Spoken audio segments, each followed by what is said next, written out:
Hola, somos Eduardo Borgoño, Francisca Ramírez y quien les habla Francisco Díaz. Nuestra investigación fue sobre Skype para la asignatura Sistemas Distribuidos.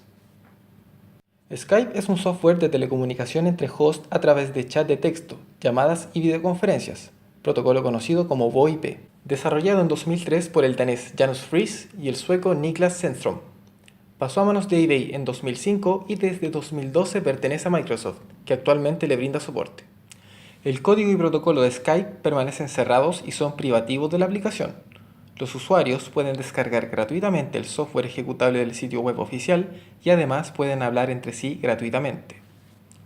La aplicación de Skype se encuentra disponible para múltiples dispositivos que tengan acceso a Internet y multimedia, tales como computadores de escritorio, smartphones, tablets, Smart TV, consolas Xbox y smartwatches.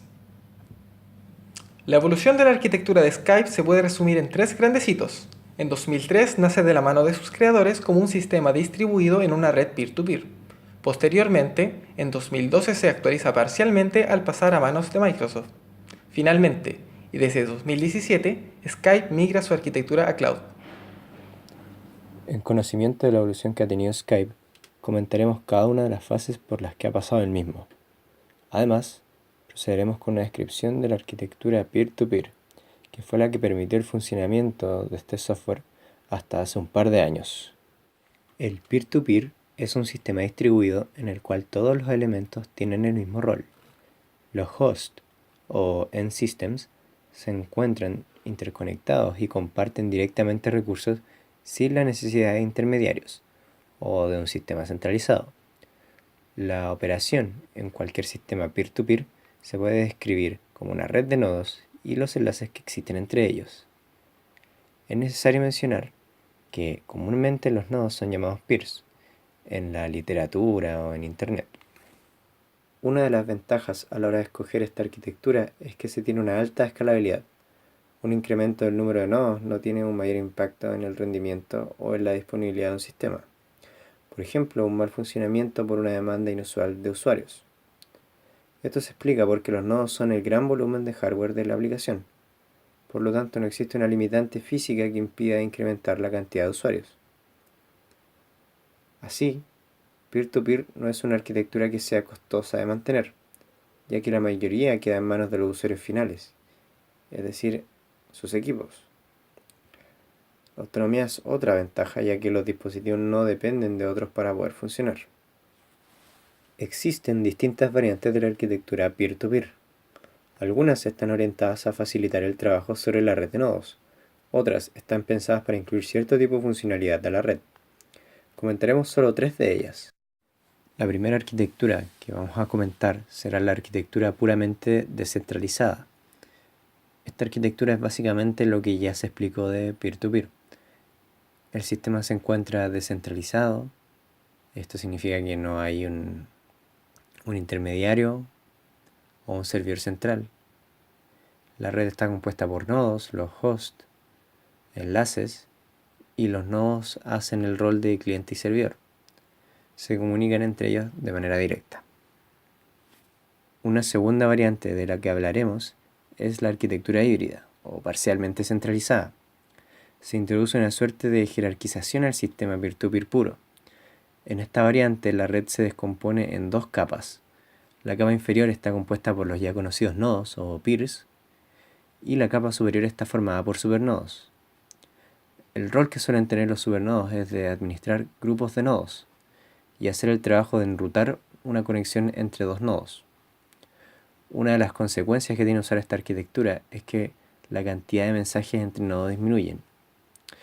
Cuando la red se hace muy grande, es necesaria la inclusión de los supernodos, ya que supone una mejora sustancial con respecto a los tiempos de búsqueda dentro de una red peer-to-peer.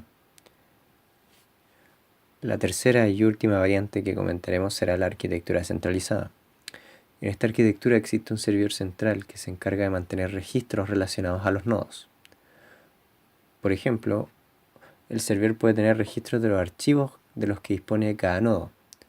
Cuando un peer solicita un archivo, se le hace una consulta al servidor.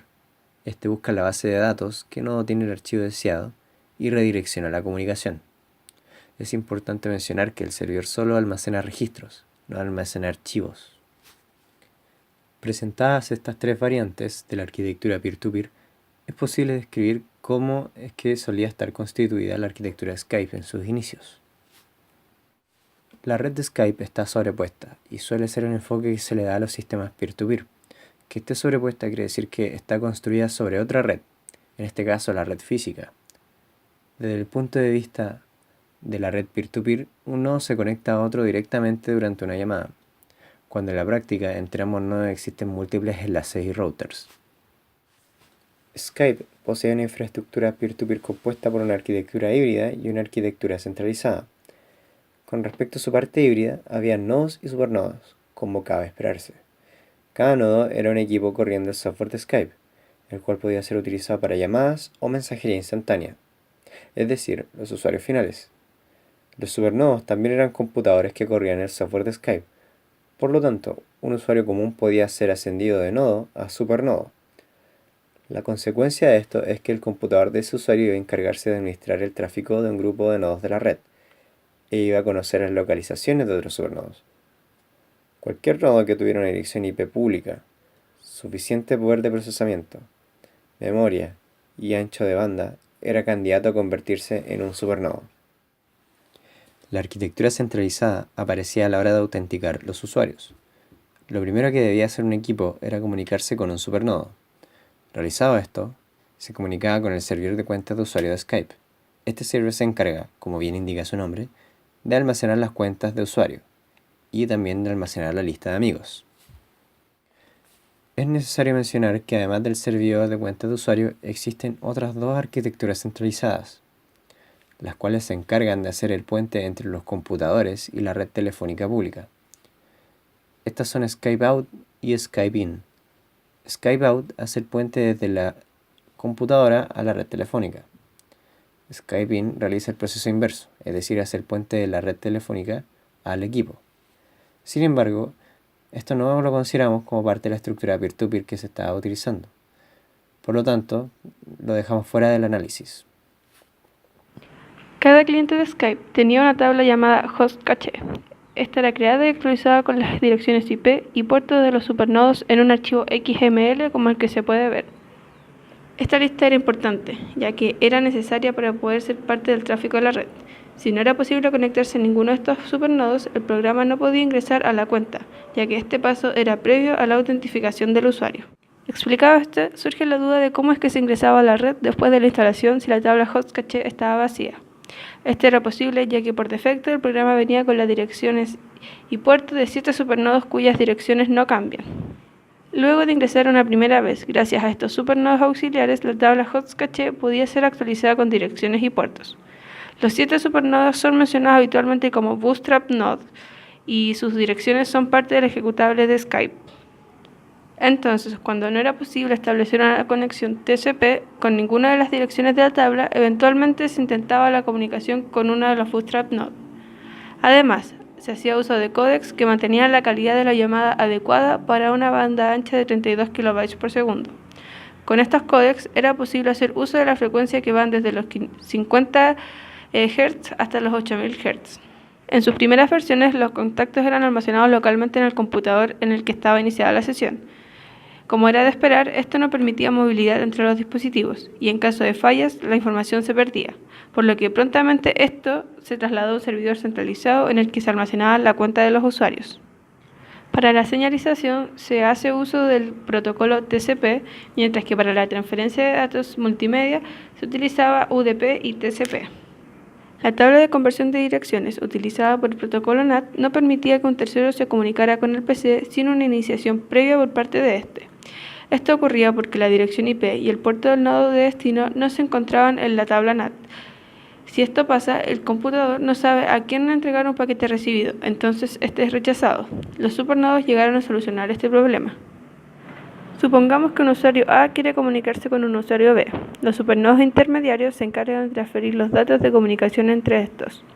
Un supernodo le proporciona a A la dirección y puerto UDP públicos de B. Por otra parte, un supernodo le entrega a B la dirección y puerto públicos de A. Una vez A tiene los datos de B, este le envía un paquete UDP. Como es de esperar, el paquete será rechazado por B. Sin embargo, en la tabla NAT del router A quedará registrado el mapeo de direcciones. Además, B también envía un paquete UDP a A, y como sucedía en el caso anterior, el router de A rechazará el paquete de B. En algún momento posterior, será posible el paso de paquetes a través de ambos firewalls, porque en los dos routers existirá el mapeo necesario para establecer la comunicación. Podemos ver en la imagen de la presentación una secuencia de imágenes que representa lo recién explicado. Skype usa dos protocolos para determinar el tipo de firewall y NAT con el que va a tratar, y según sea el caso, Skype adopta distintas estrategias para solucionar este problema. Existen tres escenarios a la hora de realizar una llamada. El primero corresponde a cuando los usuarios tienen una IP pública. Es el más simple, y lo que ocurre es que al inicio, la llamada establece una conexión TCP con el destinatario. La información de señalización es enviada a través de TCP también. El segundo escenario se da cuando el inicio de la llamada está detrás de un router con NAT y el destino de la llamada tiene una IP pública. La señalización se realiza mediante un tercer nodo, el cual llama a realizar una conexión TCP con el tercer nodo y este a su vez realiza una conexión TCP con el destino de la llamada. Una vez la llamada se establece, los datos son transmitidos directamente entre el origen y el destino mediante UDP. El tercer y último escenario ocurre cuando el que inició la llamada y el destino de la llamada están detrás de un router con NAT. Al igual que antes, ambos se comunican con un tercer nodo mediante el uso de TCP. El que llamó envía datos multimedia sobre TCP al tercer nodo y este transmite esos datos al destino de la llamada. Los mensajes y las llamadas son encriptados de punto a punto usando AES. Para determinar las llaves AES, entre dos nodos se utiliza RSA, cuyas claves son certificadas por el servidor central de Skype. En el 2012, con la compra por parte de Microsoft, se realizó una actualización de supernodos con el objetivo de mejorar el rendimiento del programa.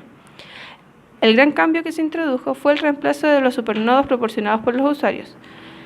Los nodos ya no podían ser ascendidos a supernodos como antes, y el trabajo que antes era realizado por los supernodos esta vez fue delegado a una red de servidores de Linux. A pesar de esto, la arquitectura peer-to-peer bajo la cual funciona Skype no se vio afectada, ya que las llamadas y la mensajería no pasan por los servidores recién mencionados, sino que siguen siendo directamente entre los usuarios, tal como funcionaba con los supernodos y bajo el mismo principio de funcionamiento de peer-to-peer puro. Una de las razones para tomar esta importante decisión fue el creciente número de dispositivos móviles, pues no era bueno para la red que existan demasiados clientes de Skype que tienen una presencia intermitente, poder de procesamiento reducido, memoria reducida y ancho de banda limitada, ya que los candidatos a supernodos se reducen o simplemente los supernodos no son estables como se desearía. Desafortunadamente, dado que el protocolo se encuentra protegido y privado por Microsoft, no es posible detallar de manera fidedigna la arquitectura de software de este periodo.